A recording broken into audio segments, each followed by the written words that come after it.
தேவன் வாசம் செய்கிறாரே.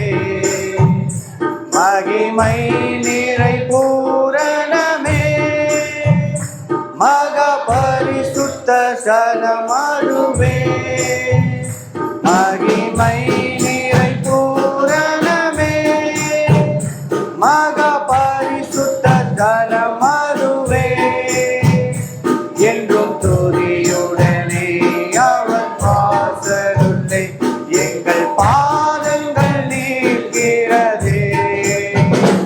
என்றும் துதியுடனே அவர் வாசலுள்ளே எங்கள் பாதங்கள் நீக்கிறதே.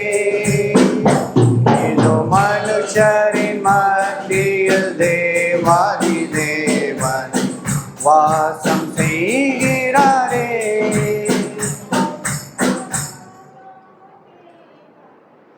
அடுத்ததாக